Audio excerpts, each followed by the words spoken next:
ನಮಸ್ಕಾರ ಸ್ನೇಹಿತರೆ. ಭಾರತದ ಆತ್ಮವನ್ನು ಅರ್ಥ ಮಾಡಿಕೊಳ್ಳಬೇಕೆಂದರೆ ಅಲ್ಲಿ ಹುಟ್ಟಿದ ಸಂತರ ಜೀವನವನ್ನು ಕೇಳಬೇಕು. ಅವರಲ್ಲಿ ಕೆಲವರು ಅರಮನೆಗಳಲ್ಲಿ ಹುಟ್ಟಿದರು, ಕೆಲವರು ಗುರುಕುಲಗಳಲ್ಲಿ ಬೆಳೆದರು. ಆದರೆ ಕೆಲವರು ಮಾತ್ರ ಅನಾಥತ್ವದ ಕತ್ತಲೆಯಲ್ಲಿ ಹುಟ್ಟಿ ಭಕ್ತಿಯ ಬೆಳಕಾಗಿ ಪ್ರಕಾಶ ಪಡೆದುಕೊಂಡರು. ಅಂತಹ ಒಬ್ಬ ಮಹಾನ್ ಆತ್ಮವೇ ಶ್ರೀ ತುಳಸಿದಾಸರು. ಅವರು ರಾಜರಲ್ಲ, ಯೋಧರಲ್ಲ, ಪಂಡಿತರಷ್ಟೇ ಅಲ್ಲ. ಅವರು ರಾಮನ ಕಥೆಯನ್ನು ಜನರ ಹೃದಯಕ್ಕೆ ಇಳಿಸಿದ ಕವಿ. ಸಂಸ್ಕೃತದ ಗಾಢ ಗ್ರಂಥಗಳಲ್ಲಿ ಬಂಧಿತವಾಗಿದ್ದ ರಾಮಾಯಣವನ್ನು ಅವಧಿ ಭಾಷೆಯ ಸರಳ ಪದಗಳಲ್ಲಿ ಗ್ರಾಮದ ಮನೆ ಮನೆಗೂ ದೇವಾಲಯದ ಮಂಟಪಗಳಿಗೂ ತಲುಪಿಸಿದ ಮಹಾತ್ಮ ಅಂತ ಅಂದರೂ ಕೂಡ ತಪ್ಪಾಗೋದಿಲ್ಲ. ಆದರೆ ಈ ಮಹಿಮೆ ಸುಖದಿಂದ ಬಂದಿಲ್ಲ. ದುಃಖ, ತಿರಸ್ಕಾರ, ಅನಾಥತ್ವ, ಮೋಹ, ತ್ಯಾಗ ಮತ್ತು ವೈರಾಗ್ಯ ಈ ಎಲ್ಲ ಹಂತಗಳನ್ನು ದಾಟಿ ತುಳಸಿದಾಸರು ರೂಪುಗೊಂಡಿದ್ದು ಒಬ್ಬ ಕವಿಯ ಕಥೆಯಾಗಿ ಅಲ್ಲ, ಒಬ್ಬ ಮಾನವ ದೇವರ ದಾರಿಯಲ್ಲಿ ನಡೆಯುವ ಕಥೆ ಅಂತ ಹೇಳ್ಬೋದು. ಈ ಒಂದು ಕಥೆಯಲ್ಲಿ ನೋವು ಇದೆ, ಪ್ರೀತಿ ಇದೆ, ತ್ಯಾಗ ಇದೆ. ಈ ಎಲ್ಲವನ್ನ ಈ ಒಂದು ವಿಡಿಯೋದಲ್ಲಿ ನಾನು ನಿಮಗೆ ತಿಳಿಸ್ಕೊಡ್ತೇನೆ. ನನ್ನ ಚಾನಲ್ ಇಷ್ಟ ಆದಲ್ಲಿ ಶೇರ್ ಮಾಡಿ, ಲೈಕ್ ಮಾಡಿ ಹಾಗೂ ಸಬ್ಸ್ಕ್ರೈಬನ್ನು ಮಾಡಿ. ಭಾರತದ ಭಕ್ತಿ ಚಳುವಳಿಯ ಇತಿಹಾಸದಲ್ಲಿ ಶ್ರೀ ತುಳಸಿದಾಸರು ಒಂದು ದಿವ್ಯ ನಕ್ಷತ್ರದಂತೆ ಪ್ರಕಾಶಿಸುತ್ತಾರೆ. ರಾಮಭಕ್ತಿ ಹಾಗೂ ಜನಸಾಮಾನ್ಯರ ಹೃದಯವನ್ನು ತಟ್ಟಿದಂತಹ ಮಹಾಕವಿ ಅಂತ ಅಂದರೂ ಕೂಡ ತಪ್ಪಾಗೋದಿಲ್ಲ. ರಾಮಚರಿತ ಮಾನಸ ಹಾಗೂ ಹನುಮಾನ್ ಚಾಲೀಸ ಮೊದಲಾದ ಅಮೂಲ್ಯ ಕೃತಿಗಳನ್ನು ರಚಿಸಿದ ಕವಿ. ಹಾಗೂ ಅವರ ಜೀವನ ಸುಖ ಸಮೃದ್ಧಿಯಿಂದ ಆರಂಭವಾಗಲಿಲ್ಲ. ದುಃಖ, ತ್ಯಾಗ ಹಾಗೂ ವೈರಾಗ್ಯ ಹಾಗೂ ಭಕ್ತಿಯ ಮೂಲಕವೇ ಆರಂಭವಾಯಿತು. ಹೌದು, ಕ್ರಿಸ್ತಶಕ 1532 ಸುಮಾರಿಗೆ ಉತ್ತರ ಪ್ರದೇಶದ ರಾಜಾಪುರ್, ಈಗಿನ ಚಿತ್ರಕೂಟದ ಸಮೀಪ ಇವರು ಜನಿಸ್ತಾರೆ. ಇವರ ಮೂಲ ಹೆಸರು ರಾಮ ಬೋಲಾ. ಇವರ ತಂದೆ ಆತ್ಮಾರಾಮ್ ದುಬೆ, ಇನ್ನು ತಾಯಿ ಹುಲಸಿ. ಇವರ ವಿಚಿತ್ರ ಜನನ ಅಂತ ನಾವು ನೋಡೋದಾದರೆ ತುಳಸಿದಾಸರು ಹುಟ್ಟಿದಾಗಲೇ 32 ಹಲ್ಲುಗಳೊಂದಿಗೆ ಜನಿಸ್ತಾರೆ. ಹುಟ್ಟಿದಾಗ ಪ್ರತಿ ಮಗು ಅಳುವ ರೀತಿ ಇವರು ಅಳ್ಳಿಲ್ಲ. ರಾಮ ಎಂಬ ಮೊದಲ 2 ಪದಗಳನ್ನು ಉಚ್ಚಾರ ಮಾಡ್ತಾ ಇವರ ಜನನವಾಗುತ್ತೆ. ಇದರಿಂದ ಕುಟುಂಬದವರು ಭಯಗೊಳ್ಳುತ್ತಾರೆ. ಅವರನ್ನು ಅಶುಭ ಶಿಶು ಅಂತ ಕೂಡ ತ್ಯಜಿಸ್ತಾರೆ. ಆದರೆ ಬಾಲ್ಯ ಜೀವನ ಅನಾಥನ ಕತೆ. ತಾಯಿಯ ಜನಿಸಿದ ಮಗು ಹುಟ್ಟಿ ಕೆಲವೇ ದಿನಗಳ ನಂತರ ತನ್ನ ತಾಯಿಯನ್ನು ಕಳೆದುಕೊಳ್ಳುತ್ತೆ. ತಂದೆಯೂ ದೂರಾಗುತ್ತಾರೆ. ಒಂದು ದಾಸಿ ಮಹಿಳೆ ಅವರನ್ನು ಬೆಳೆಸ್ತಾರೆ. ಆಕೆ ಸತ್ತ ನಂತರ ತುಳಸಿದಾಸರು ಸಂಪೂರ್ಣ ಅನಾಥ ಪ್ರಜ್ಞೆ ಇವರನ್ನು ಕಾಡುತ್ತೆ.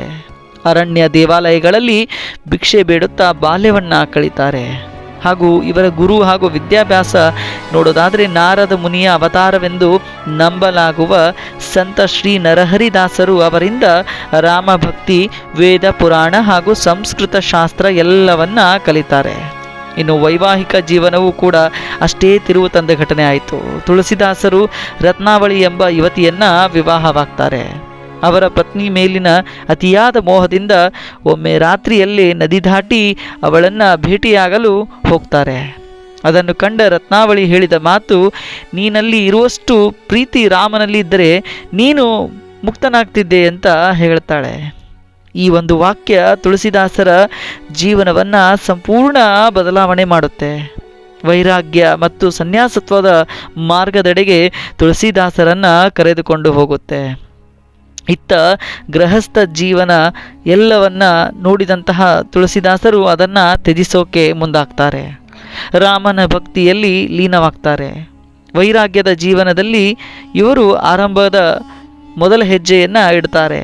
ಚಿತ್ರಕೂಟ, ಕಾಶಿ, ಅಯೋಧ್ಯೆ, ತಪಸ್ಸು ಹಾಗೂ ಭಜನೆಗಳ ಕಾಲವನ್ನು ಕಳೀತಾರೆ. ರಾಮಚರಿತ ಮಾನಸ ರಚನೆ, ರಾಮಾಯಣವ ಅವಧಿಯ ಭಾಷೆಯಲ್ಲಿ ರಚನೆಯನ್ನು ಮಾಡ್ತಾರೆ. ಜನಸಾಮಾನ್ಯರಿಗೆ ರಾಮಕಥಾ ತಲುಪಿಸುವ ಹಾಗೂ ಬ್ರಾಹ್ಮಣ ಪಂಡಿತರಿಂದ ವಿರೋಧವೂ ಕೂಡ ಇಲ್ಲಿ ಅವರಿಗೆ ಎದುರಾಗುತ್ತೆ. ಆದರೆ ಅಂತಿಮವಾಗಿ ರಾಮಚರಿತ ಮಾನಸ ಮಹಾಕಾವ್ಯವನ್ನು ಸ್ವೀಕೃತವಾಗಿಗೊಳಿಸ್ತಾರೆ. ಇನ್ನು ಹನುಮಾನ್ ಚಾಲೀಸ ಬರೆಯಲು ಕಾರಣವೇನು ಅಂತ ನೋಡೋದಾದರೆ ತುಳಸಿದಾಸರು ಹನುಮಂತನ ಮಹಾ ಭಕ್ತರು. ಸ್ನೇಹಿತರೆ, ಹನುಮಾನ್ ಚಾಲೀಸ ಓದುವ ಪ್ರತಿಯೊಬ್ಬರೂ ಈ ಕಥೆಯನ್ನು ಖಂಡಿತವಾಗ್ಲೂ ಕೇಳಬೇಕು. ಹನುಮಾನ್ ಚಾಲೀಸ ಯಾವ ರೀತಿ ತುಳಸಿದಾಸರು ಬರೆದರು ಅಂತ ಈ ಒಂದು ಕಥೆಯಲ್ಲಿ ಸಂಪೂರ್ಣವಾಗಿ ನಡೆದ ಘಟನೆಯ ಬಗ್ಗೆ ನಾನು ನಿಮಗೆ ಸಂಕ್ಷಿಪ್ತವಾಗಿ ತಿಳಿಸೋಕೆ ನಾನಿಲ್ಲಿ ಪ್ರಯತ್ನ ಪಡ್ತೇನೆ. ಅದು ದೆಹಲಿಯ ಮೊಘಲ್ ಚಕ್ರವರ್ತಿ ಅಕ್ಬರ್ ಕಾಲವಾಗಿತ್ತು. ಆ ಕಾಲದಲ್ಲಿ ಅಕ್ಬರ್ ಅನೇಕ ಪಂಡಿತರನ್ನು, ಯಾರ್ಯಾರು ಹೆಸರು ಮಾಡಿರ್ತಾರೋ ಆ ಪಂಡಿತರನ್ನು ಕರೆಸಿ ಪ್ರಯೋಗವನ್ನು ಮಾಡ್ತಾ ಇದ್ರು. ನಿಮ್ಮ ಶಕ್ತಿ ಬಗ್ಗೆ ಹೇಳಿ, ನಿಮ್ಮ ಶಕ್ತಿಯ ಬಗ್ಗೆ ಹೇಳಿ, ನೀವು ಯಾವ ಪುಸ್ತಕ ಬರೆದಿರಲ್ಲ ಆ ಶಕ್ತಿಯ ಬಗ್ಗೆ ಪ್ರಯೋಗ ಮಾಡಿ ಹೇಳಿ ಅಂತ ಹೇಳುವಂತಹ ಕಾಲವದು. ಒಂದು ರೀತಿ ಇದು ಸತ್ಯನೋ ಅಥವಾ ಸುಳ್ಳು ಎನ್ನುವ ಊಹೆ, ನಂಬಿಕೆ ಇಲ್ಲದಂತೆ ಇರುವ ಅಕ್ಬರ್ ಕಾಲದ ಆ ಒಂದು ಮೊಘಲ್ ಚಕ್ರವರ್ತಿ ಎಲ್ಲರನ್ನ ಈ ರೀತಿ ಮಾಡ್ತಾ ಇದ್ದ. ಅವರ ಕಣ್ಣಿಗೆ ಕಂಡದ್ದು ತುಳಸಿದಾಸರು.